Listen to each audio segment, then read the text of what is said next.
আমরা খাস করে নেব না, আম করে কথা বলবো ইনশাআল্লাহ। তাফসীরুল কোরআন মাহফিল লিখে দিয়েছেন, কোনো চিন্তা ভাবনা ছাড়া তাফসীর আকারে কথা বলবো। রাজি আছেন না? আমরা এখানে যারা আছি প্রত্যেকেই মানুষ হিসাবে একটা আলাদা আলাদা টান আছে এক একটা দলের উপরে, আমরা সেটা করতেই পারি। মিনাল্লাযীনা ফাররাকু দীনাহুম ওয়া কানু শিয়াআ কুল্লু হিজবিন বিমা লাদাইহিম ফারিহুন। আল্লাহ তাআলা বলেন, হে নবী, পৃথিবীতে যে যে দলে আছে ও কিন্তু ওই দলের কর্মসূচি নিয়ে আনন্দে আছে। কি আপনি দেখেন, এই দেশে যে যে দল করে তার কাছে ওইটাই ভালো, বাকিগুলো সব ডিলেট।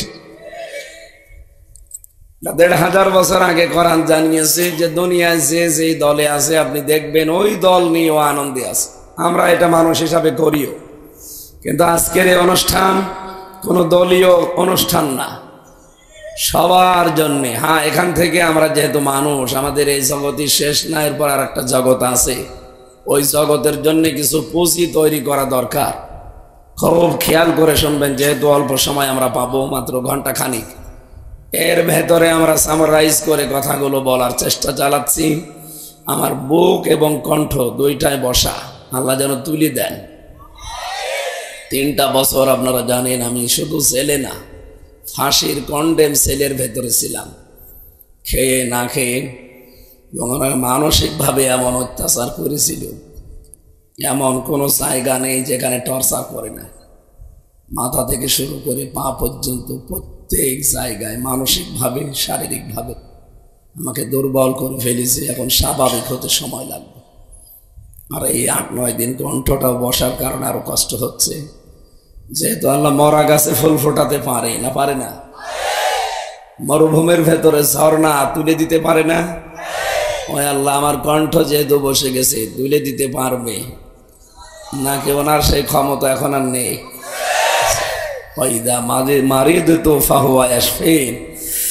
আমি যখন অসুস্থ হই আল্লাহ আমাকে সাহায্য করেন, তিনি আমাকে শেফা দেন। আপনাদের দোয়ার দিকে তাকিয়ে, আল্লাহর দয়ার দিকে তাকিয়ে আমরা দোয়া করছি, আল্লাহ আমার কণ্ঠটা মুক্ত জীবনে ফিরে আসবো আমি আশাও করি না। কত মানুষ আমার সামনে দিয়ে মারা গেছে, লাশ বের হয়ে চলে গেছে। কোনোদিন ভাবি নাই যে বাইরের জগতে আবার আল্লাহ আমাদেরকে নিয়ে যাবেন, কারণ জালেমরা এমন করেই রেখেছিল। যেহেতু আল্লাহ মুক্ত জীবনে ফিরিয়েই দিয়েছেন, আল্লাহ কণ্ঠটাও ফিরিয়ে দাও। আরো জোরে বলেন আমিন। এই কণ্ঠ, ভাঙ্গা ভাঙ্গা কণ্ঠ নিয়ে কিছু কথা বললে রাখবেন তো আপনারা? সবাইকে নিয়ে আল্লাহর দরবারে শুকরিয়া জানাচ্ছি। না, এটা সরাসরি দিলে গলা ভেঙে যাবে, বামে চাপিয়ে দেবে, হালকা যেন লাগে, একটু লাগলে হবে। ঠিক আছে, সবাই জবান খুলে, যেহেতু 15 থেকে 17 বছর আমরা অনেকে জবান খুলে কিছু বলতে পারি না, জবান খুলে বলেন আলহামদুলিল্লাহ। আমাদের কণ্ঠের ভেতরে 27টা স্তর পার করে একটা এই আলহামদুলিল্লাহ বের হয়। কয়টা? 27টা স্তর। ফেরেশতারা প্রত্যেক জায়গায় বসে আছে, এর কাছে ও, ওর কাছে ও, এভাবে দিতে থাকে। সর্বশেষ একটা কথা বের হয়। আল্লাহ পাক যদি কথাটা বন্ধ করে দিত, এই যে নজরুল, কবি নজরুলের কথা বন্ধ ছিল না? এই কথা বলেন না কেন? কত বছর তার জবান আল্লাহ বন্ধ করে দিয়েছিল, সব ঠিক ছিল, কথা বলতে পারত না। তার মানে এই স্তরগুলোতে কাজ করতো না। এটা যে আল্লাহ করেছিলেন, উনি এখনো আছে, কিছুদিন পরে আর থাকবে না। উনি যদি আছেন, ছিলেন, থাকবেন, সুতরাং আপনার জবানও যে কোনো সময় হঠাৎ বন্ধ করে দিতে পারে, সে ক্ষমতা আল্লাহর আছে। উনি কিচ্ছু করবে না, শুধু বলবে ইন্নামা আমরুহু ইযা আরাদা শাইআন আইয়াকুলা লাহু কুন ফায়াকুন। আমি যখন কোনো কিছু করার ইচ্ছা করি তখন বলি যে কুন হও, ফায়াকুন, হয়ে যায়। এখন যদি বলে হামজারে কণ্ঠ জবান বন্ধ, আর কিছু লাগবে? তামাম দুনিয়ার ডাক্তার যদি এসে গলার ভেতরে ঔষধ ঢোকায়, হবে? কয়েকটা জিনিসের সাথে আল্লাহ দুনিয়ার কারো মিল রাখেন নাই, তার ভেতরে এই কণ্ঠের স্বর একটা। আমার কণ্ঠ এবং আব্দুল্লাহ হাফেজ আব্দুল্লাহর কণ্ঠ যদি একরকম হতো, এখন যদি বাড়ির বাইরে যেয়ে সালাম দিতাম আসসালামু আলাইকুম, ম্যাডাম তো মনে করতো মনে হয় হাফেজ আব্দুল্লাহ আসতেছে, ঘর খুলে দিলে ঝামেলা হইতো না, বাবা শাহজালাল সব হালাল হয়ে যেত। কণ্ঠের এই স্বরটা আল্লাহ পরিবর্তন করে যে কত দয়া করেছে, এই কথা বলছেন না?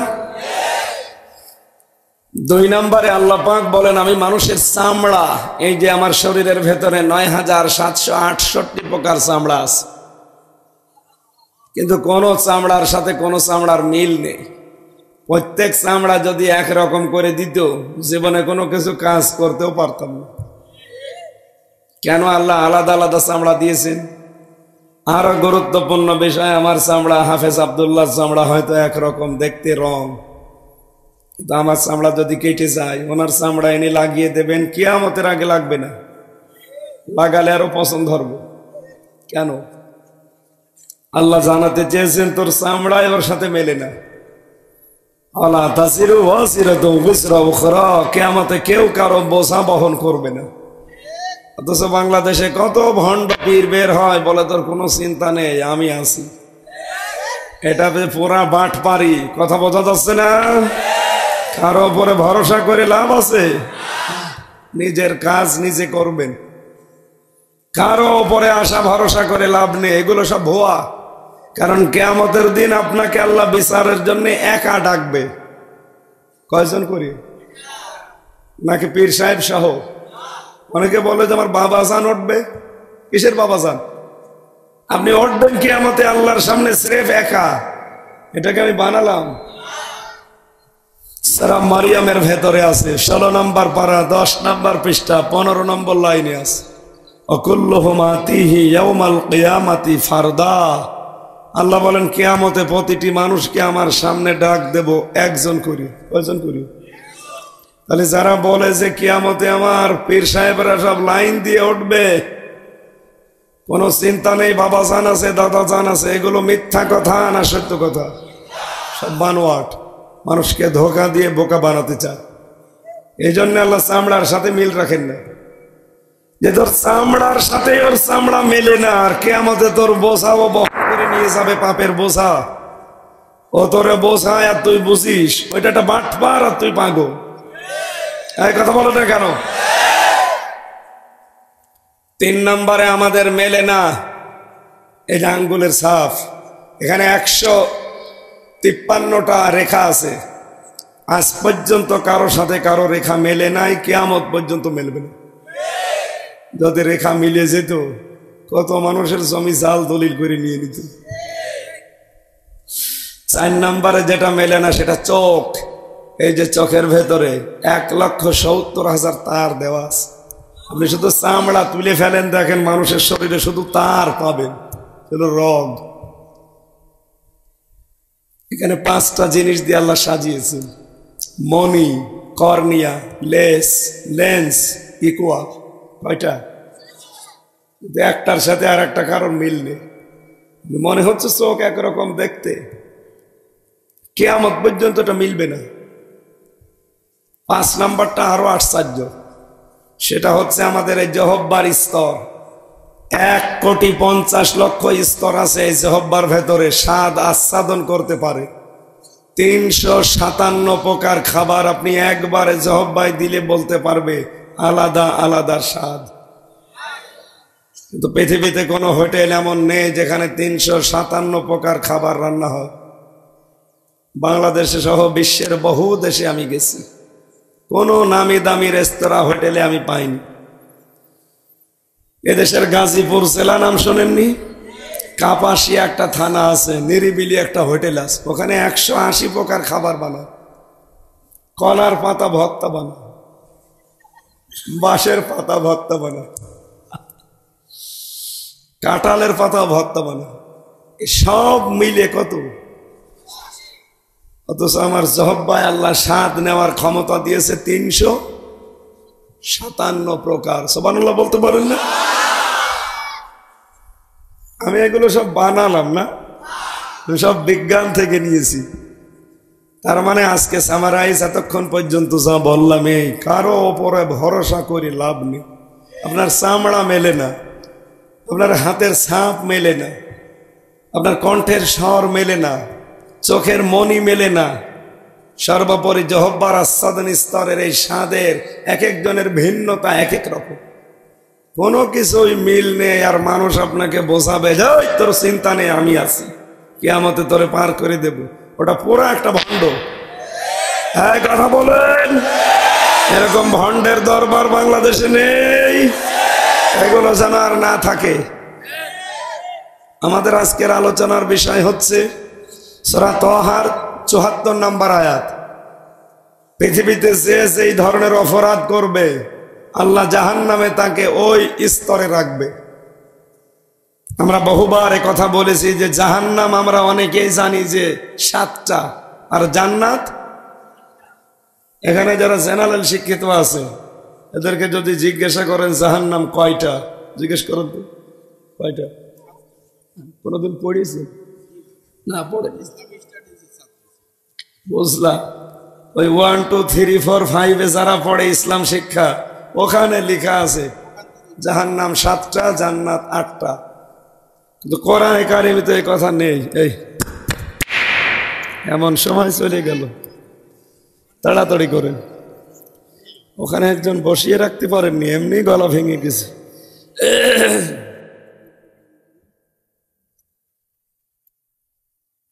চুপ।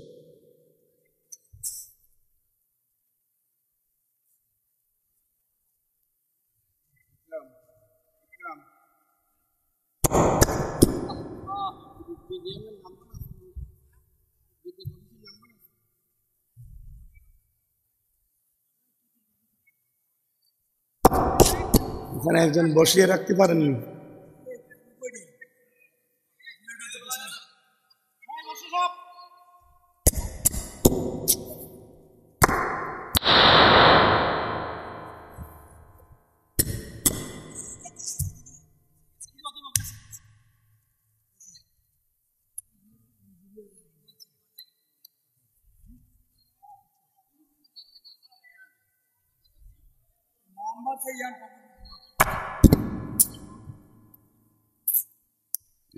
সময় নেই।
কি হবে এইভাবে উপস্থিতি একটু খেয়াল করে আমরা জিকির করি, একটু জিকির করি, লা ইলাহা লা ইলাহা ইল্লাল্লাহ লা ইলাহা ইল্লাল্লাহ লা ইলাহা।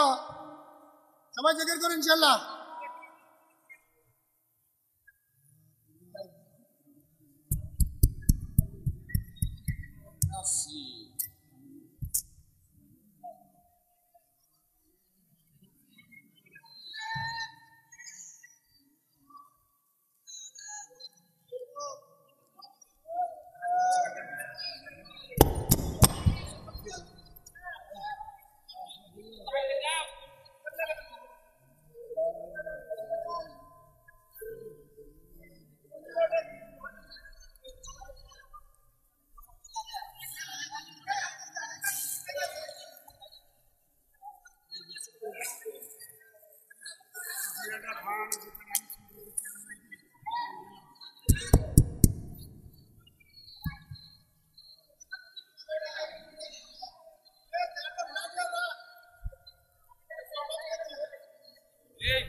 জেনারেটরে তেল নেই, জেনারেটরে তেল নেই।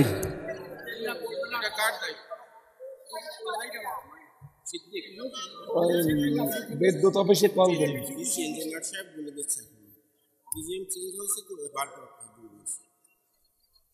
বলেন অন্তত আধা ঘন্টা দেন।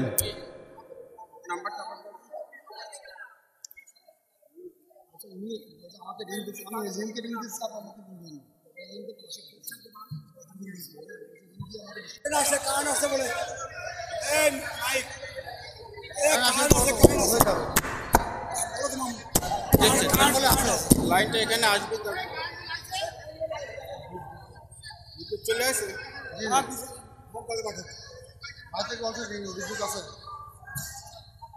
সিদ্দিক কয়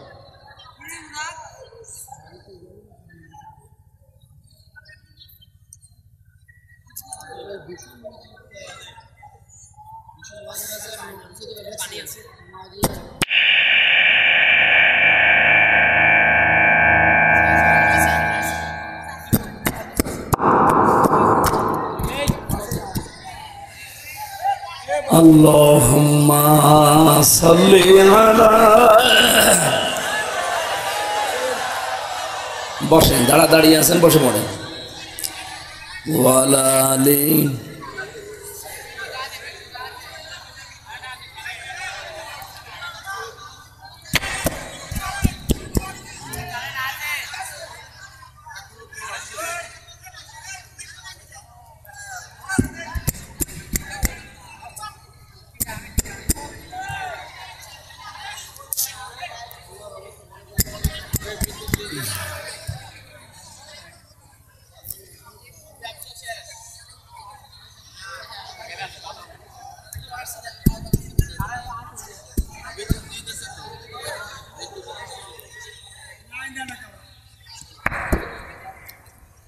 এত ডিস্টার্ব হলে তো সমস্যা।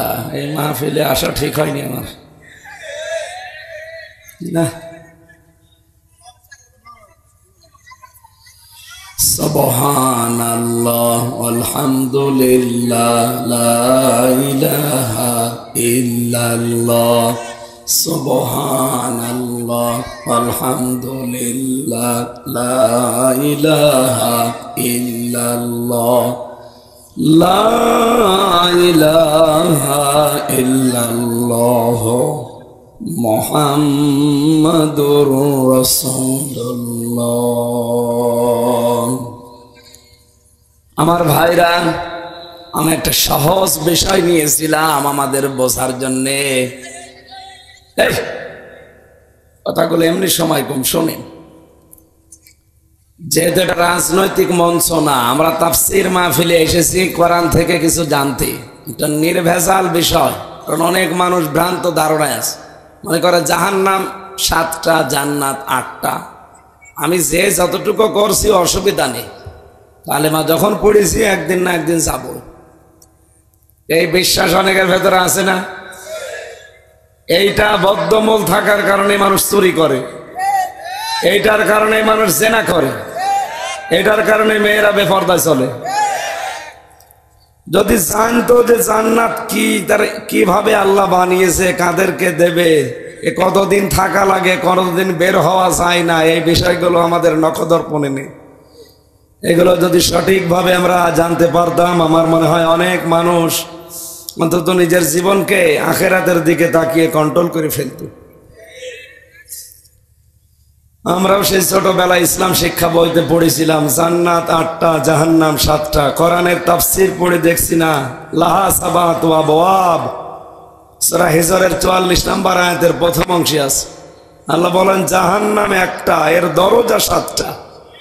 জাহান্নাম কয়টা? আপনাদের যে মাদ্রাসা, এখান থেকে 1 থেকে মনে করেন 5 পর্যন্ত পড়ায়, এই মাদ্রাসা কয়টা? বলেন বলেন। ক্লাসরুম 5টা আছে, যে যেই ক্লাসে পড়ে ওই দরজা দিয়ে প্রবেশ করে লেখাপড়া করে চলে যায়। 1 এসে পড়ে, ও 5 এসে ক্লাস করতে পারবে? আর ওরা ঢুকতে দেবে? আর ঢুকতে দিলে ওখানে যেয়ে তো বসে কিছুই বুঝবে না। আরে 5 এ পড়তে হলে কমপক্ষে এখনো কয় বছর? বলেন বলেন। আল্লাহ বলেন জাহান্নাম আমি একটা বানিয়েছি, লাহা সাবাতু আবওয়াব, এই হার মারজা জাহান্নামের দিকে। কারণ এর আগে আল্লাহ জাহান্নামের কথা জানিয়েছেন, ওয়া ইন্না জাহান্নামা লামাউইদুহুম আজমাইন। তাহলে বললাম কোরআন থেকে যে জাহান্নাম একটা, এর দরজা আরো জোরে বলেন। আমরা সচরাচর 7টা জানি, কোরআনে 70টা দরজার নাম আছে। আর জান্নাত একটা, জান্নাতের দরজা স্তরের নাম আছে 100টা। আমরা হয়তো 8টা জানি বেশিরভাগ। যেহেতু জাহান্নাম সংক্রান্ত আয়াত পড়েছি, এই আয়াতের সারমর্ম হচ্ছে এই, লিকুল্লি বাবিম মিনহুম জুজউম মাকসুম। প্রতিটি দরজা আলাদা আলাদা করা আছে। দুনিয়ায় যে যে ধরনের অপরাধ করবে, ওই নারী পুরুষের জন্য আল্লাহ ওই দরজা খুলে রাখবে।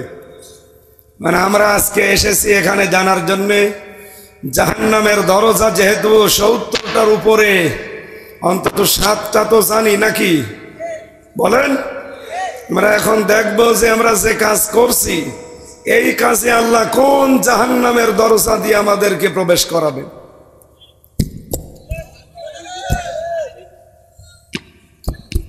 ঠিক আছে। প্রথম নাম্বারে আমরা দরজার নাম পেয়েছি কোরআনে কারিমে, সেটার নাম হচ্ছে জাহান্নাম। দরজার নাম কি? জবাব দেন সে ছাত্রের মতো, জাহান্নামের দরজার নাম কি? জাহান্নাম। আল্লাহ রাব্বুল আলামিন বলেন, ইন্না জাহান্নামা কানাত মিরসাদা লিত্তাগিনা মাবা লাবিসিনা ফিহা আহকাবা। সূরা নাবার 21, 22, 23 নাম্বার আয়াত। অবশ্যই জাহান্নাম এটা একটা ফাঁদ। এই ফাঁদে আমি আল্লাহ তাদেরকে ফেলবো যারা দুনিয়ায় সীমালঙ্ঘন করে। 2 নম্বরে যারা সত্যকে সত্য জানার পরে যারা অস্বীকার করে, এরা চিরকাল এখানে থাকবে।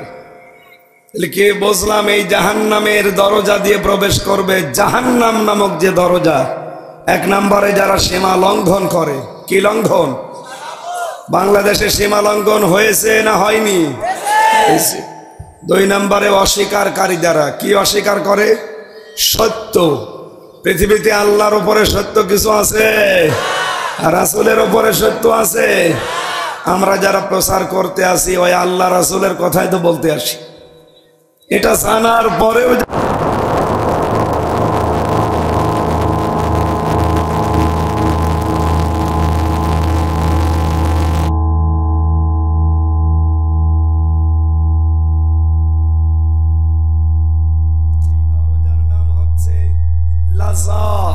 নাম কি?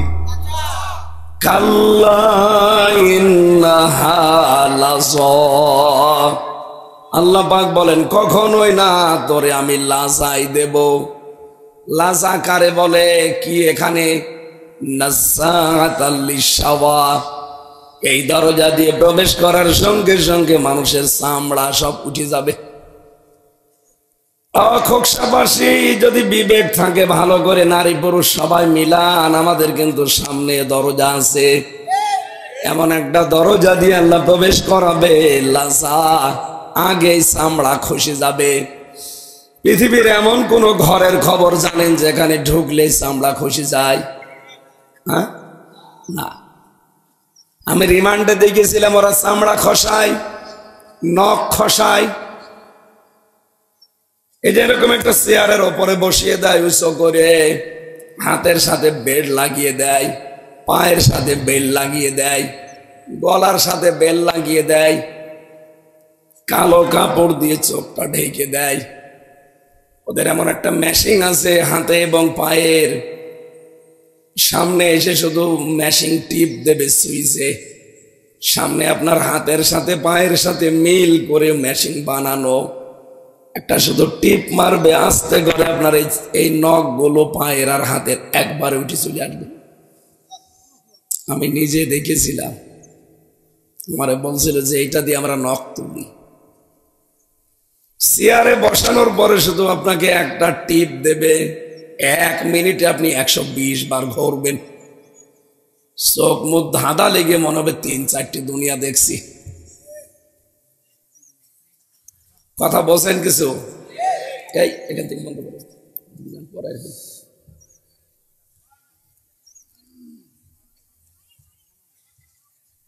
এই যে ডক্টর শফিকুল ইসলাম মাসুদ, নাম শোনেন এই লোকটার? এই লোকটার এই নখ তুলেছিল এইভাবে। আমি রিমান্ডে নিচতলায় ছিলাম, মাটির নিচে, যারা ওদেরকে নিয়ে আসতো মাঝে মাঝে দেখতাম কারো নখ তুলে ফিনকি দিয়ে রক্ত বের হয়, তখন আবার মিহি যেটা মোল্লা সল্ট আছে না, পাতলা লবণ, ওইটা ছিটিয়ে দেয়, খুব আরাম লাগে না? আমি এই নাজ্জাত আল-শাওয়া পড়ার পরে চিন্তা করেছিলাম, আল্লাহ এরকম কঠিন কঠিন জায়গা আমি পার করে আসলাম, যদি ওইগুলো ভাবতে এখন আমার নিজেরই ভয় করে, কিন্তু ওই জায়গাতে চামড়া পুরো একবারে খসিয়ে যাওয়ার মেশিন আমি পাইনি। হ্যাঁ, কিছু জায়গার চামড়া তুলে ফেলে, এই যে হাতের যে চামড়া আছে না, এই আপনার এই জায়গা থেকে অথবা এই জায়গা থেকে ছোট্ট করে একটু কেটে নেবে ব্লেড দিয়ে, নিয়ে ওদের একটা মেশিন আছে, এরকম ধরে টান দিলে পোড়াটা উঠে যাবে। আরে ভাই, চামড়া তুলে নিলি ঠিক আছে, নখ তুললে একটু ছেড়ে দে, ওর উপরে লবণ ছিটিয়ে দে। তাও লবণ যে মোটা লবণ দিলে কিন্তু অত জ্বলে না, দেয় পাতলা লবণটা। মোটাটা দিলে যদি 1 গুণ জ্বলে, পাতলাটা দিলে 10 গুণ জ্বলবে।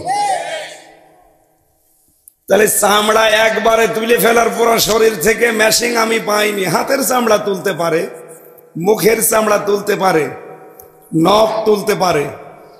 তো আল্লাহ জানিয়েছেন নাজ্জাতাল লিশ-শাওয়া, এমন ঘরে তোরে দেব এই লাসা, শুধু ঢুকতে দেরি, আগে সব চামড়া খুশি চলে যাবে। আল্লাহ রাব্বুল আলামিন বলেন, পৃথিবীর মানুষেরা এই লাসা নামক জাহান্নামের এই দরজা কাদেরকে ডাকবে জানো?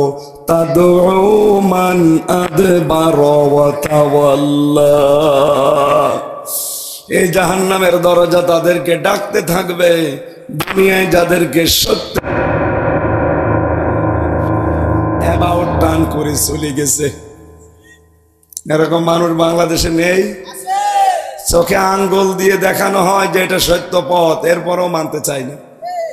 তার মানে লাসায় চাওয়া মানুষ এই দেশে আছে, এক কথা বলেন।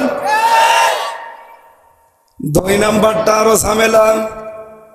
ও জামা ফাআওয়া, আল্লাহ পাক বলেন 2 নাম্বারে গুণ হবে তাদের এই, তারা শুধু মাল সম্পদ দুনিয়ায় জমা করতেই থাকে, শুধু মাল জমা করতেই থাকে, আর হিসাব করে করে দেখে এগুলো কি করে সংরক্ষণ করা যায়।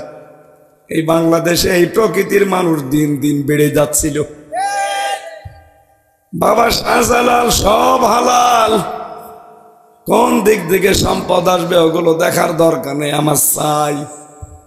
এগুলো আসতেও ঠিক একটার পরে একটা, যখন এসেছে আসার পরে দেখতে ওগুলো কি করে সংরক্ষণ করা যায়, হেফাজত করা যায়, ভালোভাবে রেখে দেওয়া যায়, যত্ন করে, এই ধান্দায় থাকতো। তার মানে লাসায় যাওয়া মানুষ আছে। আপনি সম্পদ অর্জন করবেন, এক জায়গায় করবেন, নিষেধ না, কিন্তু এটাকে আপনার হক আদায় করা লাগবে। কি কথা বলছেন না? সম্পদ উপার্জন করা এটা খারাপ কিছু না, উপার্জন করতে পারেন, রাস্তাটা বৈধ হওয়া লাগবে। 2 নাম্বারে এটার হক যদি আদায় করতে পারেন, এই সম্পদ আপনাকে জান্নাতে নিয়ে যাবে। আর যদি হক আদায় না হয়, এই সম্পদের কারণে এই জাহান্নামে লাসা অপেক্ষা করছে। আল্লাহ হেফাজত করুন, বলেন আমিন। 3 নাম্বারে নাম পেয়েছি আমি হুতামা। কি? এটা একটা দরজার নাম। এই দরজা দিয়ে কাদেরকে প্রবেশ করাবে আল্লাহ? ওয়াইলুল লিকুল্লি হুমাযাতিল লুমাযা। আল্লাহ বলেন, যারা সামনে পেছনে মানুষের দোষ চর্চা করে, গীবত করে, এর কথা ওর কাছে লাগা, হুতামায় দেওয়া হবে। আর এটা সবচেয়ে ভেতরে, এক কথা বলে না কেন? আপনার বিশ্বাস যদি না হয়, এখনো মহিলা প্যান্ডেলে যান, দেখেন ওরা ওয়াজ শোনা বাদ দিয়ে এই ওয়াজ করছে। একবার বসে বসে শুধু টান দেয়, ও বউ, এই গীবত শুরু হয়ে গেল। না, সাবধান সম্মানিতা মা বোনেরা, কারো দোষ চর্চা করা যাবে না। কারো সম্পর্কে যদি কোনো কথা বলেন, ওই দোষ যদি যার ভেতরে থাকে তাহলে হবে গীবত। কি হবে? বলেন বলেন, গেবদ মানে মরা ভাইয়ের গোশত খাওয়ার সমান। আর যদি ওই দোষ তার ভেতরে না থাকে, আপনি যদি বানিয়ে বানিয়ে তার নামে এই দোষের কথা বলেন, এটা গেবদ না, এটা তহমত, এটা আরো খারাপ। আল্লাহর আরশ পর্যন্ত কাঁপতে থাকে। এই জন্য যাদের ভেতরে এই বদ অভ্যাস আছে, আপনি নামাজ পড়ে দান সাদকা করে বোরকা পরে কি করবেন যদি এই বদ অভ্যাস থাকে? সুতরাং যারা এই মানুষের দোষ চর্চা করা, এর কথা ওর কাছে লাগানো, এটা বন্ধ করেন। কারণ এরকম যদি অভ্যাস তৈরি হয়ে যায়, তাহলে তার মোনাজাত কবুল হওয়া বন্ধ হয়ে যায়। এই যে শবে বরাত আসতেছে, 13, 14, 15 ফেব্রুয়ারি আয়ামে বীজের রোজা, নফল রোজা, আরো যদি সমর্থ থাকে রাখবেন। শবে বরাতে, শবে মেরাজে, শবে কদরে আমার আল্লাহ সবার দোয়া কবুল করে নেয়, ফেরত দেয় না। শুধু 4 প্রকার মানুষের দোয়া আল্লাহ ফেরত দিয়ে দেয়। 1 নম্বরে যারা দুনিয়ায় মানুষের দোষ চর্চা করে। আল্লাহর কাছে এটা এত বড় ঘৃণিত অপরাধ, হয়তো আমরা অনেকে কিছু মনে করি না, আর কি না। এই অপরাধ যদি কোনো এলাকায় জারি থাকে, নবীজি জানিয়েছেন ওই এলাকার মানুষের দোয়া কবুল করা আল্লাহ বন্ধ করে দেয়। বোঝেন কথা? অথচ এই গোনাটা আজ বাংলাদেশে অহরহ চলছে। আমরা এত দোয়া করছি, আমাদের কোনো কিছু আরো সে চাই না। কারণ এই হয়তো এলাকায় এই তালাতালি করা, এর কথা ওর কাছে লাগানো মানুষ আছে। যদি এখানে কেউ থাকেন তাহলে এখান থেকে চলে যান, নাই তো আপনার জন্য এই মাহফিল কবুল হবে না, মাঠে মারা যাবে। যান, আপনি চলে যান। ওই যে একজন চলে যাচ্ছে, যাক, যান, তাড়াতাড়ি চলে যান। ও যে গেবদ করে মনে হয় না। মুসা আলাইহিস সালামের জামানায় একবার বৃষ্টি বন্ধ হয়ে গিয়েছিল। হযরত মুসা তার উম্মতদেরকে নিয়ে একটা চাটিয়াল ময়দানে এসে দোয়া করলেন, রব্বুল আলামিন, অনেকদিন বৃষ্টি হয় না, আমরা হাহাকার হয়ে গেছি, তুমি বৃষ্টি দাও। 3বার দোয়া করার পর আল্লাহ ফেরত দিয়ে দিলেন যে না, হাত নামান, দোয়া কবুল হবে না। মুসা নবী তো রাগী নবী ছিলেন, ডাক দিয়ে বলে, মাবুদ, 3বার দোয়া করলাম, তোমার এখনো পর্যন্ত দোয়া কবুল করতে মনে চাই না কেন? এগুলো নাই আমার উম্মত, আমার মায়া লাগে, তোমার তো বান্দা, তোমার মায়া লাগবে তো আরো বেশি। আল্লাহ বলেন, মায়া লাগে কিন্তু বৃষ্টি দেব না কেন? তুমি যাদেরকে নিয়ে দোয়া করো, এর ভেতরে তালাতালি করা একজন লোক আছে। এই লোকটা যতক্ষণ তোমার সাথে মোনাজাতে হাত তুলবে, তুমি নবী হলেও দোয়া কবুল হবে না। মুসা নবী বলছে, আল্লাহ তুমি শুধু ওর নাম বলো, দেখো কি করি। ওর ঘাড়ে ধাক্কা দিয়ে বের করে দেবো, বেটা বিয়াদব। আল্লাহ বলেন, না, আমি নাম ধরে কথা বলা নিজেই অপছন্দ করি, আর আমি এখন নাম বলে দেই আর তুমি ধরে মারো, সবার সামনে অপমান করো, হবে না। কি করব, আমি তো আর মানুষের খবর জানি না। আল্লাহ বলেন, একটা বুদ্ধি শিখাই, তুমি এসে ওই ময়দানে দাঁড়িয়ে সবাইকে নিয়ে তওবা করবা, তাহলে ওই লোকটাও তওবা করবে। আর তাওবা যদি কেউ মন থেকে করে, ওর পেছনের অপরাধ আল্লাহ সব মাফ করে দেয়। এখানে একটা গুরুত্বপূর্ণ ভাষণ আছে, তাওবা আর ইস্তেগফার কিন্তু এক না। আপনি যদি তাওবা করতে পারেন, জীবনের অপরাধগুলো আল্লাহ সব মাফ করে দিয়ে ওই জায়গাটার নেকি দিয়ে পাল্টিয়ে দেয়। এই যে 15.5 বছর যারা জুলুম করেছেন, এটা মানেন তো? আপনি যে জুলুম করেছেন এটা মানেন? এই জুলুম যারা করেছেন, এখন যদি তাওবা করতে চান, আপনার জীবনের মতো 3টা কাজ করাই লাগবে। 1 নাম্বার, আপনাকে অনুশোচনা করা লাগবে, অনুতপ্ত হওয়া লাগবে যে না, আমি ভুল করে ফেলেছি। এইটা বাংলাদেশে নেই। 2732 জন মানুষ এই 24 সালে মারা গেছে। এটার হুকুমদাতা হিসাবে অন্তত হাসিনা দায়ী। আপনি রাগ না করে বলেন, তোর হাসিনা দায়ী না? সে পালিয়ে গেল, যদি আগে চলে যেত এই মানুষগুলো মরতো না। এখনো পর্যন্ত এই মহিলা একদিনের জন্য অনুশোচনা করেছে, স্বীকার করেছে যে আমার ভুল হয়ে গেছে, যাই হোক না, ওর বিদ্যে এখনো বাড়তেছে। উল্টা পাল্টা কথা বলে আর মানুষ ঘর ভেঙে দেয়। এখনো বন্ধ করেন। উলট পালট কথায়, এই মহিলার কথায় কান দিয়ে কেউ ছড়াতে যাবেন না। এদেশের মানুষ এখন আগস্টের 5 তারিখের আগে নেই, এখন চলছে ফেব্রুয়ারির 9 তারিখ। আপনি দেশের খবর রাখেন, আগস্টের 5 তারিখের আগে এই দেশে মাত্র 100 জনের 15 জন মানুষ তারা বলতো এই দেশে আমরা কোরআনের বিধান চাই। অথচ এখন ভয়েস অফ আমেরিকা, মাইক্রোসফট এগুলো খ্রিস্টানরা চালায়। ওরা তো আর আমাদের খালাতো ভাই না, খালাতো ভাই। ওরা আমাদের পক্ষে রিপোর্ট দেবে জীবনে, তারপরও রিপোর্ট দিচ্ছে যে বাংলাদেশে এখন যে অবস্থা চলছে, এই দেশের এখন 100 জনের 58 জন মানুষ চাইছে দেশে কোরআনের বিধান কায়েম হোক। 15 থেকে 58 চলে এসেছে মাত্র 6 মাসে। আপনি আর 6 মাস যেতে দেন। এদেশের ইসলামপন্থীরা যেভাবে আগাচ্ছে, এরা বলছে আমরা ইসলামের পক্ষে একটা বাক্স দিতে চাই। দলমত আমার আর দেখা দেখির নেই, আমরা এখন ইসলামের পক্ষে বাক্স দেব কয়টা? আপনি যদি 6 মাসে 15 থেকে 58 হয়ে যায়, আর 6 মাস যেতে দিন, দেখেন এই দেশে 100 জনের 100 জন মানুষ বলবে আমরা কোরআনের বিধান চাই। এজন্য অনেক মুনাফিক, অনেক জালেমের মাথা খারাপ হয়ে গেছে। তারা বলছে না, এ দেশে যারা আলেম ওলামা 10টা ভোটও পাবে না। আরে নির্বাচন 15 বছর হয়েছে, আপনি আন্দাজে বলেন কেন? এবার দিয়ে দেখেন। এই রিপোর্ট তো আর আমি আমির হামজা বানাইনি, আপনি এখন ইন্টারনেটে সার্চ দেন, দেন ওখানে সার্চ দেন, দেখবেন আমেরিকা বানিয়েছে এটা। খ্রিস্টান ওরা আমাদের ভালো জিনিস হলে আরো খারাপ করে দেখায়, আর এইটা দেখাচ্ছে এমনি। আমেরিকার গোয়েন্দা বিভাগ রিপোর্ট দিয়েছে বাংলাদেশে একটা 3য় শক্তি ইসলামের উত্থান হতে যাচ্ছে। এজন্য সময় এবং সুযোগ কিন্তু আল্লাহ আমাদের এনে দিয়েছে, কারণ আমরা জানি যদি বিজয় আসে তখন 9টা সিমটম দেখা যায়। কোরআন জানিয়েছে যদি কোনো এলাকায় আল্লাহর সাহায্য আসে তখন আল্লাহ বিজয় দেয়। আল্লাহর সাহায্য আসলে কি দেয়? আরো জোরে বলেন বলেন। আর বিজয় দেখতে হলে 9টা জিনিস দেখা লাগে। কয়টা? সবাই আমরা জানি ওই সূরাটা, অরাইতান নাসা ইয়াদখুলুনা ফি দীনিল্লাহি আফওয়াজা। হে নবী, আপনি দেখবেন দলে দলে পালে পালে মানুষ ইসলামে প্রবেশ করছে। কোথায় 15, কোথায় 58, টের পেয়েছেন আপনি?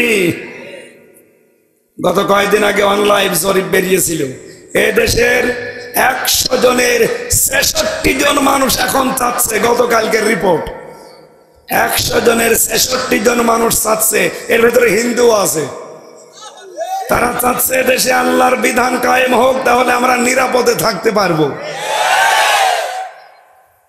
কয়েকদিন আগে এই যে পঞ্চগড়, ঠাকুরগাঁও, গাইবান্ধা, এক হিন্দু পুরোহিত ঠাকুর, সে জানিয়েছে ইসলাম যদি দেশে আসে আমাদের এই দেশে সবচাইতে আমরা নিরাপত্তা পাবো।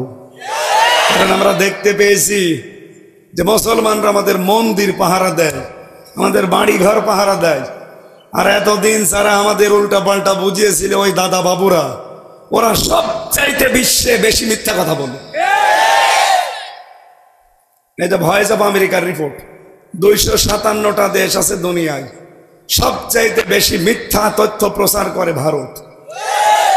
এটাকে আমি বানিয়েছি বলে। এই জন্য একটা আশার সঞ্চার দেখতে পাচ্ছি, দলে দলে মানুষ কিন্তু আজ ইসলামে আসতেছে। কয়েকদিন আগে আমার হাতে এক জায়গায় 12 জন মুসলমান হয়েছে, এক জায়গায় 12 জন দিনাজপুরে। এর আগে হয়েছে 2 জন চুয়াডাঙ্গায়, এর আগে 8 জন হয়েছে কক্সবাজারে। আপনি বাধা দিয়ে কি করবেন? যত বাধা দেবেন তত ফোর্স বাড়বে। এই জন্য আমাদের কথা হচ্ছে, সামনে যেহেতু একটা দিন আল্লাহ আমাদের দেখাতে চাই, 54 বছর তো কম বেশি আমরা দেখলাম। কি কথা বলেন না কেন? এদেশ অনেকের বাবা চালিয়েছে, শান্তি দিতে পারে না। অনেকের স্বামী চালিয়েছে, শান্তি দিতে পারে না। চাচা এরশাদ 9 বছর চালিয়ে 10 বছর জেল খেটেছে।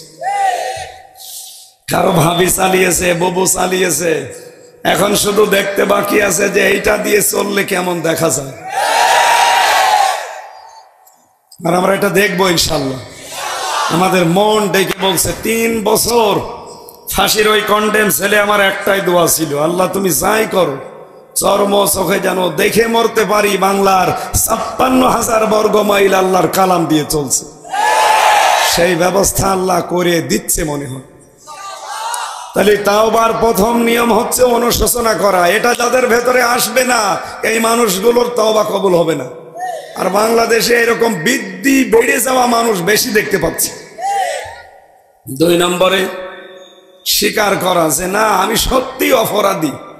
৩ নম্বরে আমি জীবনে আর এরকম কাজ করব না বলে ফিরে আসা। এগুলোর নাম তাওবা। এটা করলে জীবনের অপরাধ আল্লাহ মাফ করে না, ওই মাফ করার পরে ফাঁকা জায়গা নেকি দিয়ে পাল্টিয়ে দেয়। আর ইস্তেগফার ওইটা না, ইস্তেগফার সবসময় করা যায়। আপনি যত ইস্তেগফার করবেন, নবীজি জানিয়েছেন যতক্ষণ বান্দা ইস্তেগফারের উপরে থাকে আস্তাগফিরুল্লাহ, ততক্ষণ আল্লাহ তার উপরে গজব দেয় না। আমরা বাংলাদেশে ইস্তেগফারের আমল করি না, এই জন্য আযাবুল বুলডোজার নাজিল হয়েছে। কি আযাব? আযাবুল বুলডোজার।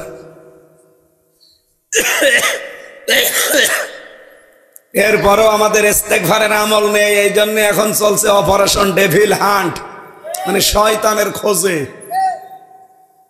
প্রশাসন যেভাবে লেগেছে, দেশে কোনো শয়তান আমার মনে হয় থাকতে দেবে না। এই কথা বলছেন? সুতরাং কখন আবার আযাবুল বুলডোজার চলে আসে ঠিক নেই। এজন্য সবসময় কোন আমল করা লাগবে? আস্তাগফিরুল্লাহ। ওমা কানাল্লাহু মুআযযিবাহুম ওয়া হুম ইস্তাগফিরুন। আমার বান্দারা যতক্ষণ ইস্তিগফারে থাকে আস্তাগফিরুল্লাহ, ততক্ষণ আমি তাকে শাস্তি দেই না। এই জন্য আমাদের জীবনের মেন আমল এটা করা দরকার। 24 ঘন্টায় যখন সময় পান মুখে জারি রাখবেন আস্তাগফিরুল্লাহ, আস্তাগফিরুল্লাহ। তাহলে রিজিকের অভাব আল্লাহ দূর করে দেবে, আর টেনশন আল্লাহ দূর করবে। টেনশন নেই এরকম নারী পুরুষ আছে দেশে। সুতরাং মেয়েরা পাক থাকেন না পাক থাকেন, অজু থাক আর না থাক, মুখে সব সময় কি রাখবেন? সবাই বলেন জবান খুলে, আবার বলেন আস্তাগফিরুল্লাহ ওয়া আতুবু ইলাইহি।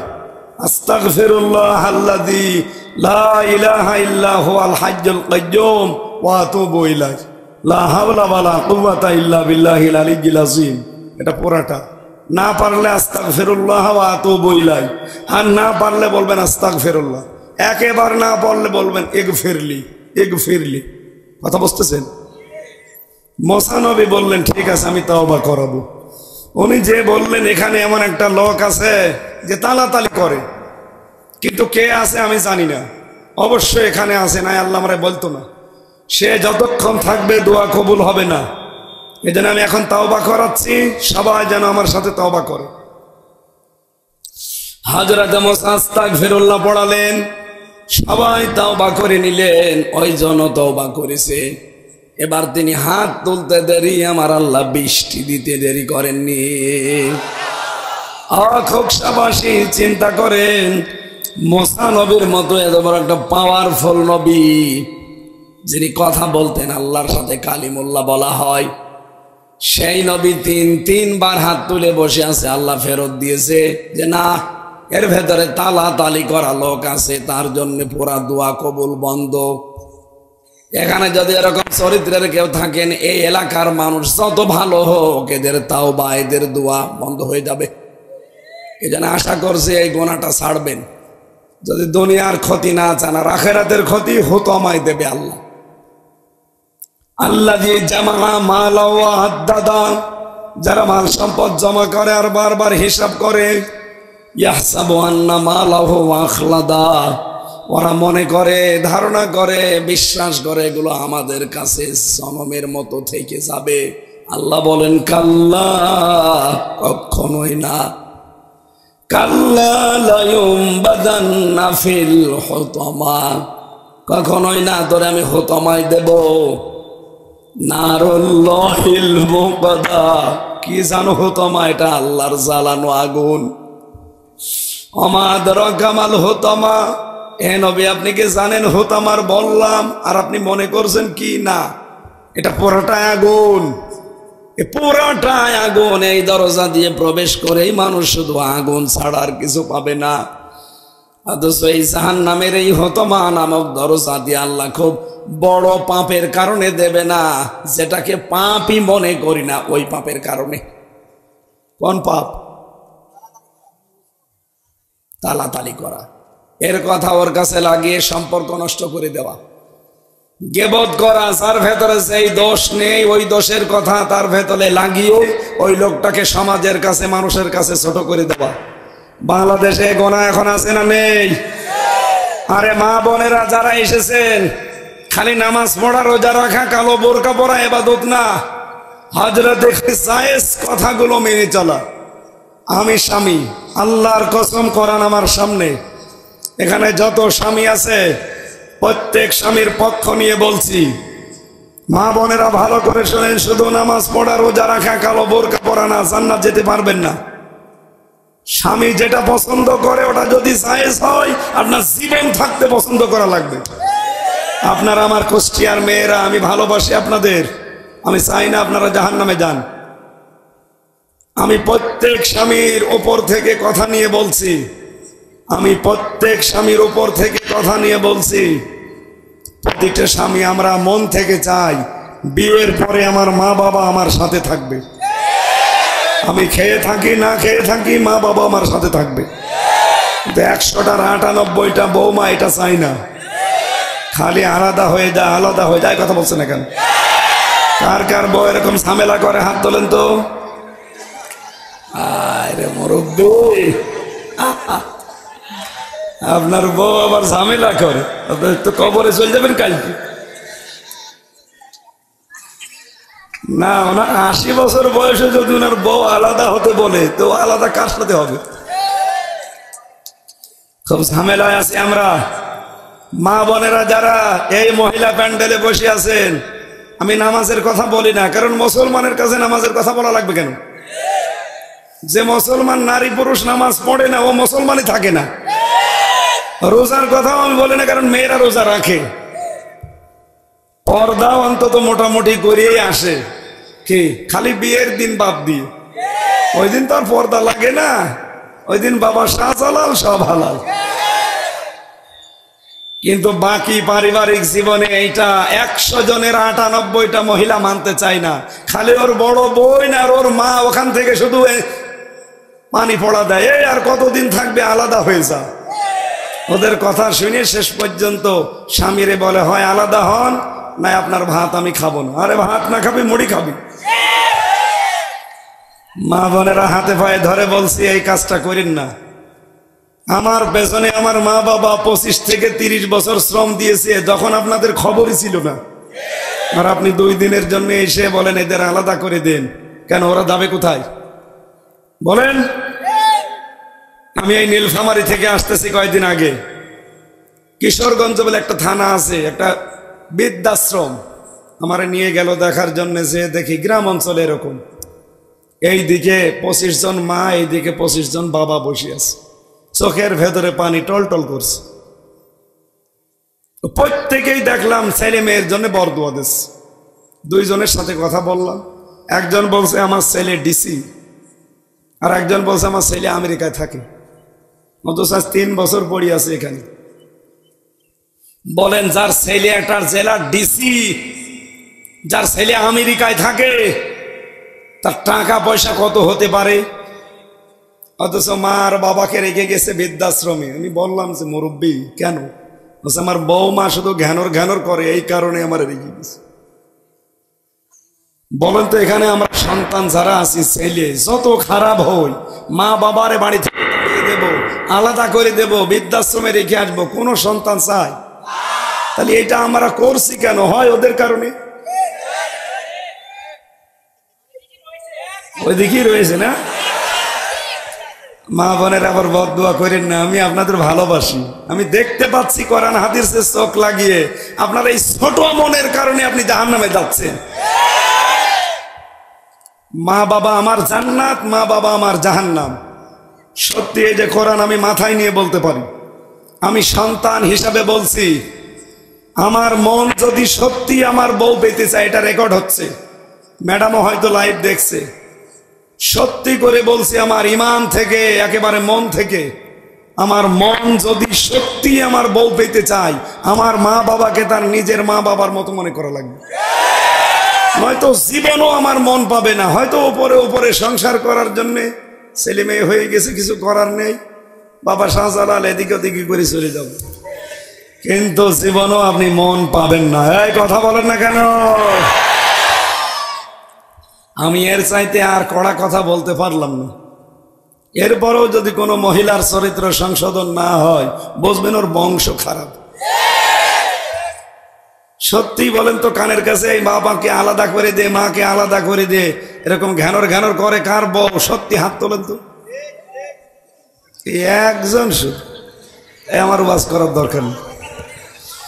যাক আলহামদুলিল্লাহ, মা বোনেরা মাফ করে দিয়ে, এলাকায় শুধু একজনের স্বামী ঝামেলা, বাকি সব ঠিক আছে। মেয়েরা এলাকায় হযরতে আয়েশার মতো, ফাতিমার মতো আল্লাহ যেন কবুল করেন, আমিন। সম্মানিত ভাইরা, আসরের নামাজ এখন ফরজ, 3 মিনিট আছে, নামাজটা বাদ দেওয়া যাবে না। আমি যেহেতু মুসাফির অবস্থায় আছি, আমি নামাজ পড়ে নিয়েছি। আপনারা 3 মিনিটের ভেতরে নামাজ পড়ে নিন। আগামী থেকে রাতের বেলা নিয়ে আসবেন, দিনের বেলা মাহফিল হয় না, রাতের বেলা আসবো। আর আমি কথা বলে যাচ্ছি, বাইরের জেলা বাদ। আগে যেহেতু হানিফ সাহেব আর সদর খান আমার এই জেলায় ঢুকতে দিত না, এখন 2 আল্লাহর ওলিই পালিয়েছে, এখন আর কোনো সমস্যা নেই। এখন আমার জেলায় আমি বুক ফুলিয়ে আসবো। আগামী থেকে কুষ্টিয়া, মেহেরপুর, চুয়াডাঙ্গা, রাজবাড়ী, ঝিনাইদহ, পাবনা, এগুলো এক এক জেলায় দরকার হয় 20টা করে দেব। ওই চট্টগ্রাম, কক্সবাজার, সিলেট ওগুলো সব বাদ। আবার কথা হবে ইনশাআল্লাহ। আল্লাহুম্মা আমিন। রব্বির হামহুমা কামা রব্বায়ানি সগীরা। আল্লাহ বিশাল আয়োজন দেখো, কত সুন্দর করে সাজিয়েছে।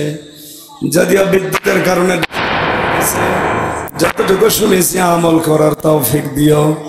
আমার মা বোনদেরকে তুমি খাদিজার মতো বানিয়ে দিও। আমার কণ্ঠটা তুমি আল্লাহ মেহেরবানি করে ভিক্ষা দাও। এই শহর এলাকায় মাটির নিচে যত